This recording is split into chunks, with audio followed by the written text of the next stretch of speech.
Hey everyone, in this video we're going to take a look at the chapter 19 story from Ecce Romani and translate it together. Before we do that though, like I always tell you in these videos, the first thing you have to do is make sure you have the vocab under control so that you've memorized it as best as you can so you can recognize the words. Always practice your vocab.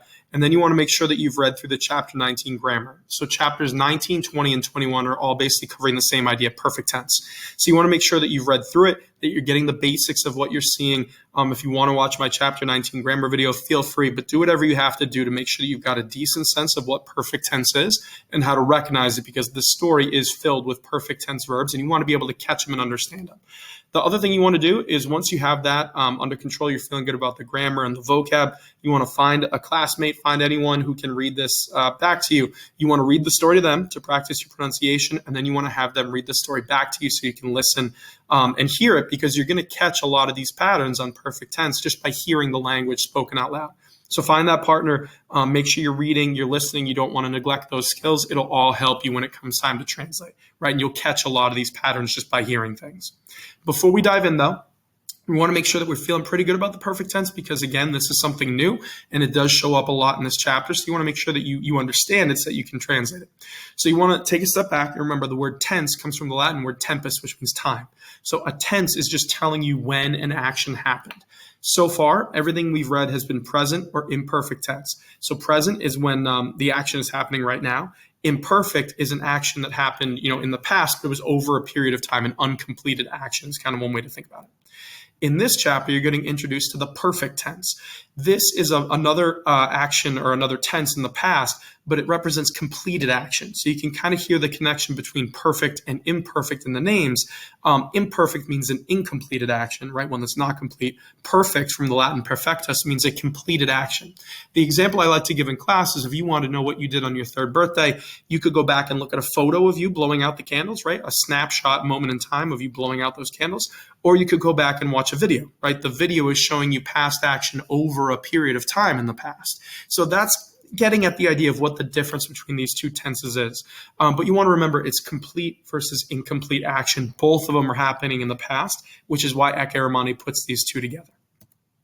The thing you want to keep in mind for perfect tense is that it doesn't use the second principal part of the verb. So present and imperfect, they started the same way. You went to the infinitive and dropped the RE. That's not what we're doing here. Instead, you go to the third principal part of your verb. So it's really important that you start paying attention to the principal parts, the different pieces of the verb and the vocab list, so that you can recognize what the third principal part looks like. So the third principal part ends in a long I. That is your first person singular perfect tense ending. So the general idea is you go to the third principal part, you drop the long I, and you add your perfect tense endings, which are e isti it, imus istis erat. So again, notice how the long I is the first person singular. So these are similar to what we've been doing with present and imperfect, right? You'll notice that there's still a T, MUS, TIS, NT, but the first and second person singular really don't look anything like what we've been doing for present and imperfect tense. So you want to memorize these so you can recognize them. The translation difference is when you're thinking between perfect and imperfect, the perfect tense would be I walked. It's a completed action. The imperfect tense would be I was walking. You're talking about walking over a period of time in the past. That's sort of the basic difference in their translation. The other thing you want to keep in mind that more often than not, the third principal part of the verb will have some marker telling you that it's perfect tense, whether it's an X, a V, an S, or a U. Those are kind of the common ones. So you just want to pay attention to how that third principal part is spelled, and it'll help you recognize when you have perfect tense in your story as opposed to present or imperfect. Remember, imperfect is very easy to spot because of the BA. So you're really trying to tell the difference between present tense and perfect tense. And it all comes through practice and translating a lot. So now we're ready to dive into the chapter story. So again, let's take it one piece at a time, and I'll highlight the cases for you so you can start to understand how these work. So here's the first piece. The story starts with cuncti in cauponam intraverunt. So cuncti is our subject, everyone, right? All, everyone. What's everyone doing? Intraverunt. And here we have our first perfect tense verb. So there's a couple things you want to notice. Intraverunt has the ending erunt, erunt, right? That gives it away as being perfect tense. You also have a V in the middle of it. So this is the verb intro intrare, right? There's no V in that verb normally. So when you have the V, intraverunt, the V is telling you it's perfect tense. So you're not saying everyone enters or was entering. You're saying everyone entered, right? perfect tense. So everyone entered into the inn, in kauponam. And again, kauponam is accusative because they're going into the inn. So everyone entered the inn is the idea. None cenare vultus inquit kaupo. So the kaupo, there's your subject, the innkeeper says or asks, surely, none means like surely, basically, right? Surely, vultus, you want, present tense. You want cenare, to dine. It's a complementary infinitive. So surely you want to eat dinner, is really what he's getting at. And he says, servi mei, bonam cenam vobis statem parare possunt. So the subject is servi mei, my slaves. So he says, my slaves, possunt, are able, right? They are able, parare, to prepare. It's a complementary infinitive. So my slaves are able to prepare, and you're looking for a direct object. What are they able to prepare? A bonam cenam, a good dinner. Right? Statem means immediately, so they're immediately able to prepare a good dinner. Then we have vobis. Now, this is a dative. It might be the first one we've seen so far. The dative case we haven't really touched on, but in general, it's an indirect object. You translate it as to or for. So it's saying here, my slaves are able to prepare for you, right? Vobis, for you or for you all, a good dinner immediately. So he's saying, do you want to eat? We can make you some really good dinner, is the idea. Then you have ego et Cornelia, hic cenare non possumus inquit Aurelia. Duc nos statim ad cubiculum nostrum. So Aurelia is our subject here, Aurelia inquit. She says, ego et Cornelia. So Cornelia and I, there's our subject meaning we, right? Possumus, are able, and it's non possumus, so we are not able. Cenare, to dine, hic, here. So she says, Cornelia and I are not able to dine here, right? It's not saying we don't want to dine. She says we are not able. It's getting back at that idea, the idea that Aurelia never wanted to be here in the first place because she thinks inns are kind of dirty and they're above it. In one of the chapters, might have been 17, she says like, my husband's a Roman senator, we don't stay at the inn. So she's been against this the whole time. So she says we're not able to eat here, right? So they don't want to eat at all.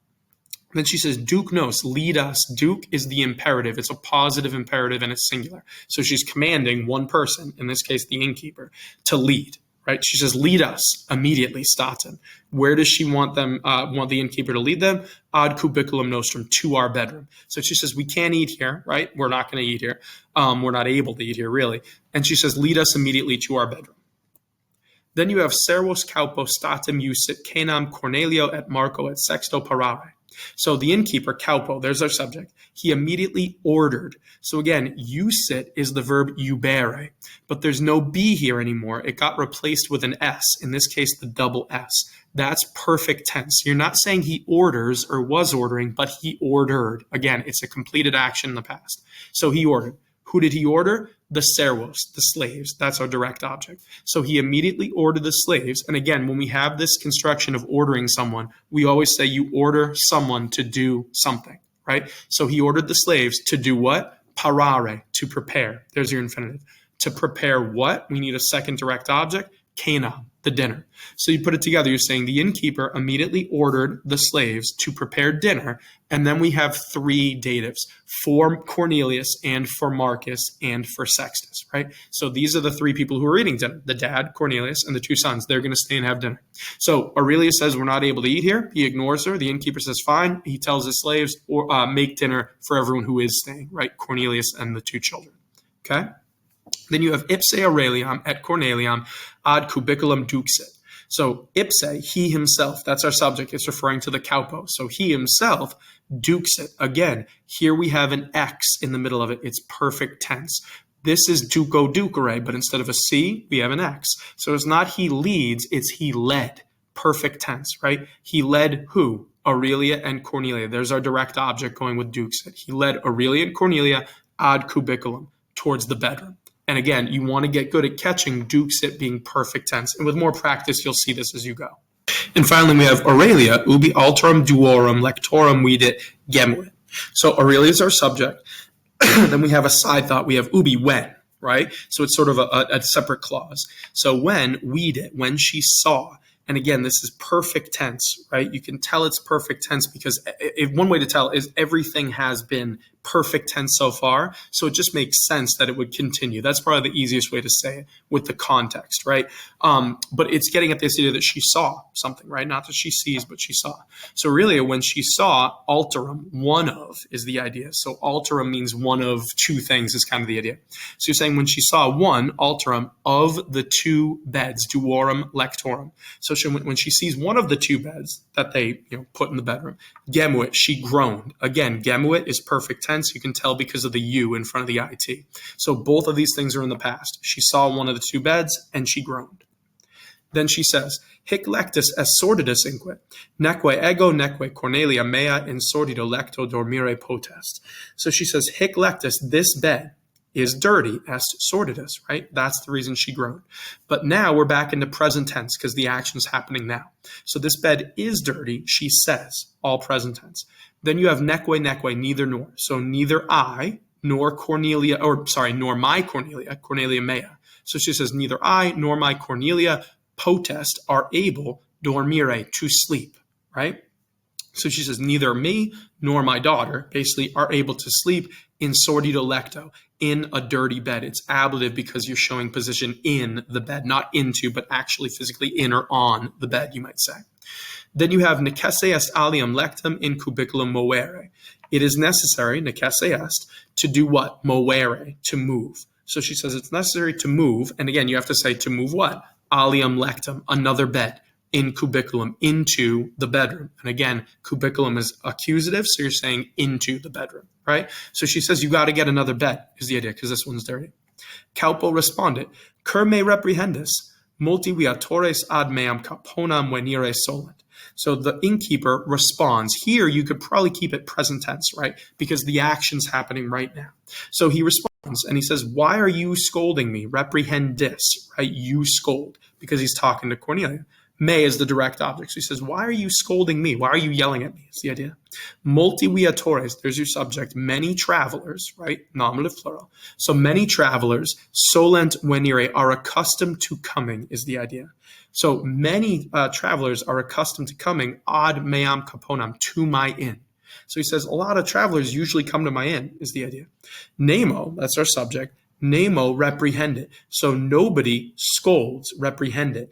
You can't really scold an inn, but it kind of means like disparages or makes fun of or complains about is kind of the idea. So he says nobody scolds meam capona, my inn. So he's saying a lot of people travel here. No one ever complains. So why are you complaining? That's kind of the idea. And the answer is because she's the wife of a Roman senator. So, her response would be, who's coming to you? And they're probably not of the same social class as we are. But he's complaining about Aurelia, because she's being very, I don't know if bossy or pushy is the right idea, but she's saying it's dirty. And the innkeeper is kind of defending his inn, is the idea.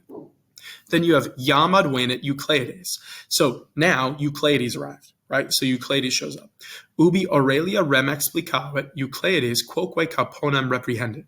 So here we have when Aurelia, there's our subject, explicavit, it's perfect tense because of the V in front of the IT, right? So when she explained the situation, rem in this case means like the situation. So when Aurelia explained the situation, meaning to Eucleides, Eucleides also scolds the innkeeper, right? So he also scolded him. He's like, yeah, this is wrong. Okay, so Eucleides, even though he's friends with the innkeeper, right, he's defending his mistress. He says, yeah, this is crazy. So he also yells at the innkeeper, is the idea. Caupo musavit, prope viam apiam caupona meliorum invenire non potestis. So the innkeeper muttered. Again, musavit is perfect tense, so he muttered. And he says, prope viam apiam, near the via appia, right? Or you can even say along the via appia is kind of another way to say it. Non potestis, you are not able. Right, non potestis, you all are not able, is the idea. Notice the TIS ending. You're not able to find in venire a cauponam meliorum, a better inn. So again, he's defending his inn. He says, you're never going to find anything as good as mine, implying, I don't know why you guys are all complaining about it. That's his defense of his inn. Then he continues and he says, in caupona mea nulli lecti sunt sordidi. So again, this is kind of the end of his defense. He says, in my inn, again, it's ablative because inside the inn, showing position. In my inn, nulli lecti, there's the subject, no beds, nominative plural, are dirty, sordidi. So he says, in my inn, nothing's dirty. You guys are crazy. That's kind of his defense. Sed servos usit alium lectum petere.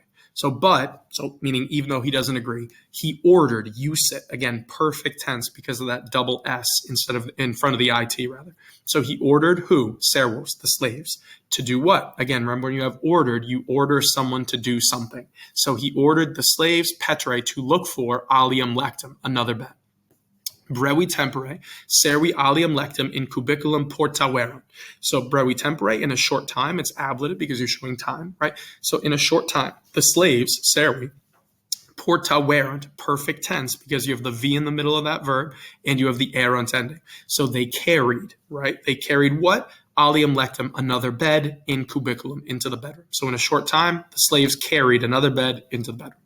Caupo iam cum risu clamavit, ecce domina, servi mei alium lectum tibi paraverunt, nonne nunc cenare voltis? So the innkeeper, Caupo, now, yam, cum risu, with a laugh, right? So now with a laugh, clamavit, he shouted. Again, perfect tense because of the V. And the cum risu is kind of showing how he did this, right? With a laugh. So he shouts, or shouted in this case, ecce domina, look, mistress, right? He's talking to Aurelia. He calls her domina, mistress. Servi mei, my slaves, there's your subject, paraverunt, they prepared, perfect tense, another bed, alium lectum, tibi, for you, right? Dative. So they prepared another bed for you.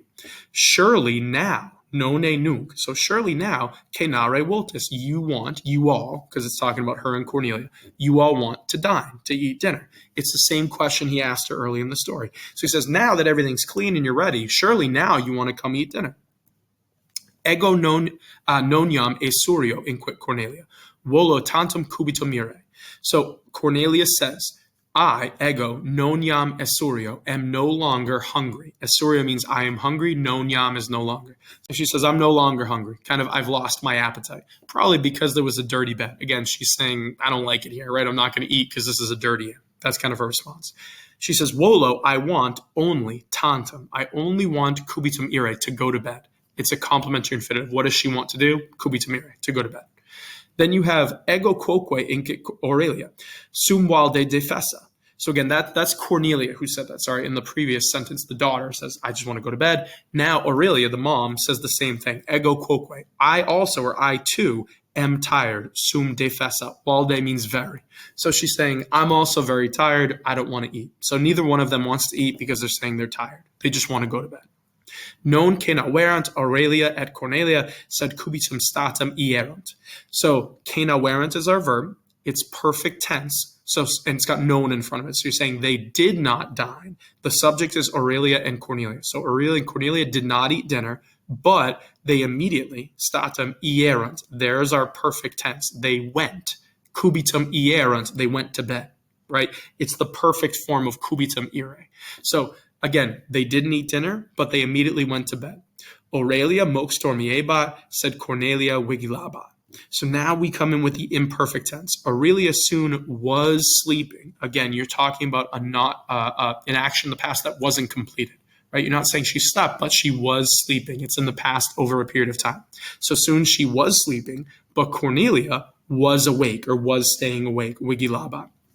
So again, neither one of them goes down to dinner. They both go to bed, but Cornelia stays awake, probably implying that she's a little nervous, right? She's worried, so she's the one who stays up. So in the next chapter, you're going to see what happens with Cornelius and the two boys because they go down to dinner and they listen to stories. But again, this is the story. You want to pay attention to perfect tense. And again, you'll catch it by practicing and reading through the grammar notes to understand how you can spot it. But once you get it, you're going to be fine because this chapter is filled with perfect tense verbs. You just want to be able to recognize them. And you also want to make sure that you understand the difference between present, imperfect, and perfect tense. Otherwise, just keep practicing it. You should be fine. If you have any questions at all, feel free to put a comment. I'll help you however I can. But otherwise, the more you practice it, the more you translate, the better off you're going to be. Good luck.